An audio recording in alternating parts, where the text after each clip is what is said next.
Good day, everyone. I am Sunny M. Manahan Jr., and I am here to present to all of you one of the legal basis of the inclusive and special education, which is Republic Act number 9344 or Juvenile Justice Act of 2006. As an introduction, it is an act establishing a comprehensive juvenile justice and welfare system, creating the Juvenile Justice and Welfare Council under the Department of Justice, appropriating funds therefore and for other purposes. What is the purpose of Juvenile Justice Welfare Act of 2006? Adopted on May 20, 2006 and amendment in 2013, RA 9344 or the Juvenile Justice and Welfare Act JJWA promotes the creation of a child-friendly justice system, focuses on rehabilitation and restoration rather than punishment. So what is the definition of child? Child refers to a person under the age of 18 years old. So we have a child of risk. So what is child of risk?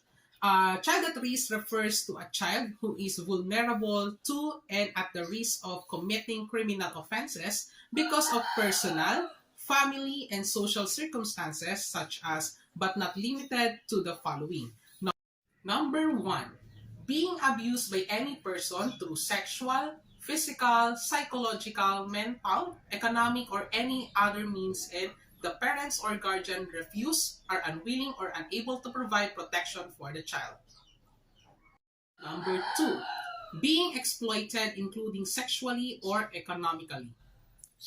Number three, being abandoned or neglected, and after diligent search and inquiry, the parent or guardian cannot be found. Number four, coming from a dysfunctional or broken family or without a parent or guardian. Number five, being out of school. Number six, being a street child. Number seven, being a member of a gang. Or number eight, living in a community and with a high level of criminality or drug abuse and living in situation of armed conflict. Title 4, it is focuses on the treatment of children below the age of criminal responsibility.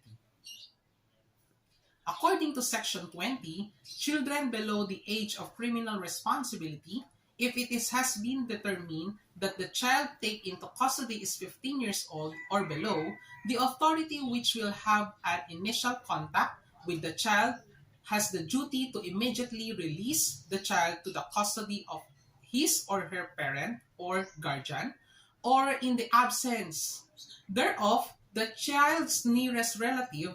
Said authority shall give notice to the local social welfare and development officer who will determine the appropriate programs in consultation with the child and to the person having custody over the child. If the parent, guardian, or the nearest relative cannot be located, or if they refuse to take the custody, the child may be released to any of the following a duly registered, non-governmental, or religious organization.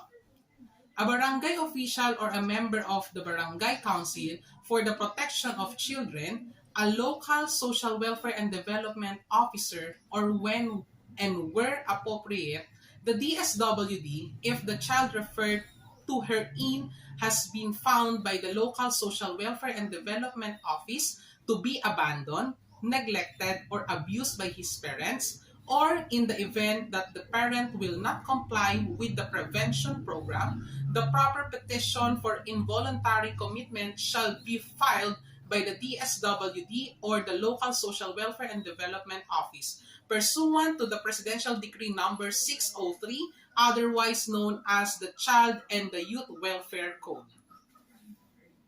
The Republic Act 9344, which is also known as the Juvenile Justice and Welfare System of the Philippines, is connected to inclusive and special education, since it is concerned with the rehabilitation, reformation, and protection of the children in conflict with the law and children at risk.